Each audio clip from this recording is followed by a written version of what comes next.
Ladies and gentlemen, welcome to MTG Traders. My name is Taryn, and I have a very special guest with us today. This is Jeff Hoogland. How you doing, man? I'm doing very well, Taryn. Thanks for having me on.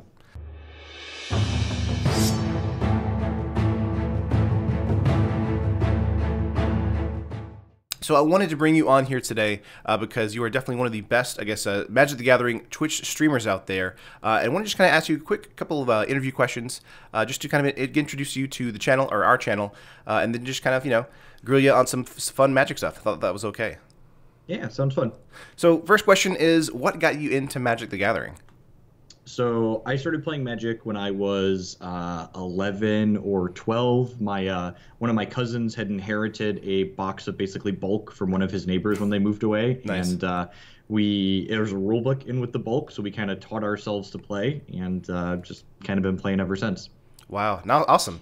So for me, I got in, I guess, introduced into Kamigawa block. That was like, apparently that's like the worst block to get introduced into. That's what I've been told.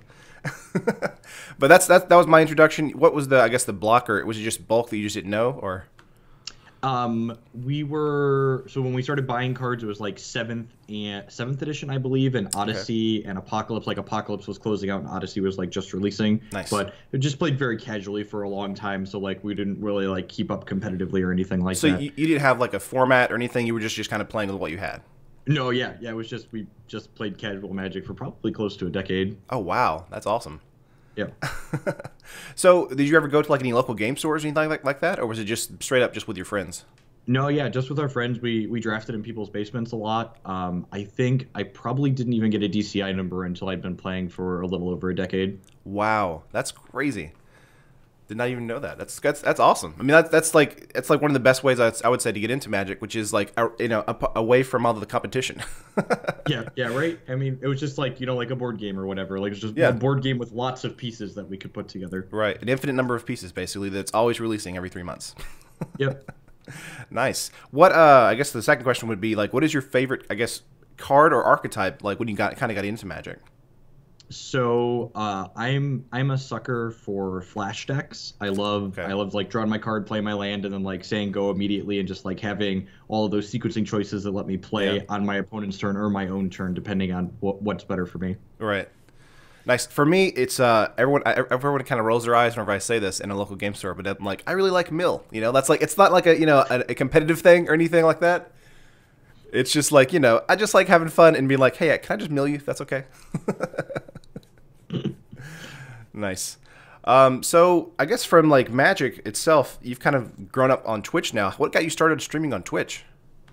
So it's actually when I started streaming, it was very, very casual. Yeah. I was playing a lot of Magic Online daily events while my kid was taking naps, or while they were very young. When my oldest was born, and I was just at home. And if anyone who's had kids, 3 and 4 month olds, they don't really do a whole lot. Right. So I was playing dailies anyways, and a couple of my buddies were like, hey, you should stream them while you're playing anyways. People will want to see you play. And I was like, all right. So like my first couple of streams for probably the first few months didn't even have any commentary. It was just like my match up there and me BSing with people in chat during the match and after the match. Yeah. That's awesome. So I actually have a baby on the way in June. So that'll probably be a very similar situation for me. Yep. I'll have a baby beside me, just kind of rocking her and then playing some Magic. So you got started, I guess, in Magic Online. Have you started dabbling in Magic Arena yet? Or are you even going to? I logged into Magic Arena to claim Jeff Hoogland as a username. Right. I saw Saffron Olive tweet that like someone had claimed Saffron Olive. I was like, all right, I better go log into the beta and like claim my username. Yeah. I played like 1 or 2 games, but like Magic to me is the formats that I get to play, right? Right. And currently Arena it doesn't even have formats yet. Eventually it'll have standard, but like if you've ever watched my stream, I basically only play Modern and like Legacy and Pauper. So like if those never get there, I'm not sure that Arena's really for me. Gotcha. Yeah, I've played a little bit of Arena, and it's kind of a hodgepodge right now. It's basically, I would say, super casual, but at the same time, the people that are playing it, like Kinji or whoever, are making the meta way more competitive than it needs to be for how many sets are in the set. Yeah, like I've watched Day Nine's a really entertaining personality, right? So like I've watched him stream Arena a couple of times. And, like it feels like super sealed is what I would classify it as. Basically, like people like they're not quite constructed decks, but they're like Right. limited decks where we like upgraded a couple rares. It's strange. Weird abominations to play with. That's what it is. Oh man, it's fun for me. I got into it a little bit, but yeah, I'm definitely still in the Magic Online camp right now for sure. Loving those bigger formats for sure. I guess the next question for me is why did you go to a Star City Open in an owl costume?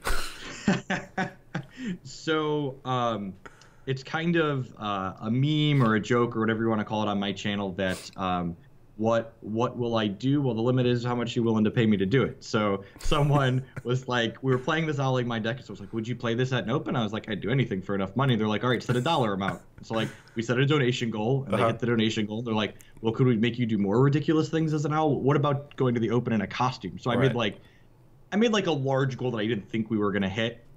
And then I learned that you shouldn't challenge the internet with goals that you think are impossible. Exactly. And then I ended up going to the open in an owl costume. That is awesome. Yeah, so I didn't really know about this until Saffron Olive tweeted something out, and he was like, I think Jeff Hoogland is going to an open in an owl costume, and then like I saw the stream and I was like, oh my god, look, it's amazing. Yep. Yeah, it was.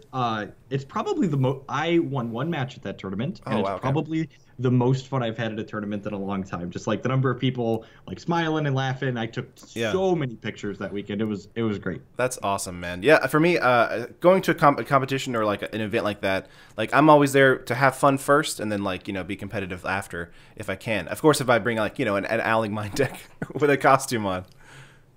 Like and the match I won was on camera, so like it was like a solid victory overall for the weekend. Very good, very good. You got the feature match. You got the. That is awesome, man. So, are there any plans in the future for any more costumes? I'm not sure. People keep asking. I think I'm gonna go to another open or two potentially, and it depends on like what we could line up with decks. So we've been playing the blue-red prison deck in Modern has been one that's been popularized a little bit. We've been playing that a little bit on stream, so people want me to put on a black and white striped jumpsuit. So we'll see if that happens or not. Basically, show up as like a black and white Beetlejuice. Nice. That is awesome. Very cool. So I guess right now your favorite formats are just Modern? Yeah, definitely. And Modern, there's just so much variety in it, so it's able to keep the content fresh a lot. Like I think usually on an average day we play 4 different decks in a 6-hour stream. So that's awesome. A lot of variety there. So you don't think that I guess for Magic Online right now, the competitive like meta of Modern, you don't think it's too saturated with like the top end decks like Hollow One, stuff like that? No, even Magic Online like mirrors things like Grand Prix and Opens a lot of the time. And in a format like Modern, there's so many things that are like very close to reasonable. Where like the 10th best deck is a very similar power level like the first or second best deck. So even when there are things like Humans and Hollow One, they don't saturate the format even more than 1 in 10, say. Gotcha. Yeah, that's really good. I mean, Modern's I would say right now in a pretty healthy place. So. Even with like Bloodbraid Elf or Jace coming back in, which didn't really affect anything after a while. Correct. Yeah, like we saw like this weird insurgence of especially Bloodbraid decks, and I feel like the fads kind of come off and people like off the high and they're like, all right, let's play these other decks against them. It's like, the Bloodbraid really didn't add that much. So. Right. Yeah. I've played against the only Jace deck I played against that had like any validity. It was the turns deck. I think that's what it was called. Yep. Where you just take turns forever. Yep. Now that was an annoying deck to play against because I was like messaging the person. I was like, "How do you win without timing yourself out?" Oh my gosh, it's crazy. But yeah. For me, it was like whenever they unban those cards, I was like, "Jace is gonna break Modern." And then like after a week, I was like, "Well, I guess he's not. I guess he's fine." Yeah, it was really sweet. I think it was a good like it could almost be a case study in like power level of cards is contextual. To like the format that they're in, because like Jace was like this omnipresent, very powerful thing in like standard and even expanded. But like the power level of Modern is just so drastically different than those formats that these cards are just perfectly fine there. Yeah, it's just so much faster. I think that was the main like clincher there for Jace and Bloodbraid. So cool. So that's gonna I guess wrap it up for you. Didn't want to keep you too long. But yeah, just want to talk about a couple of bit of Magic, how'd you get started, and of course, where can people find you on Twitch or all other social media? I am just Jeff Hoogland everywhere. Just at Jeff. It's super easy to remember. Everybody knows who I am wherever I'm at. That's awesome, man. Well, thank you so much for coming out. I appreciate this interview, and I hope to see you again in the future. All right, sounds good. Hey, peace.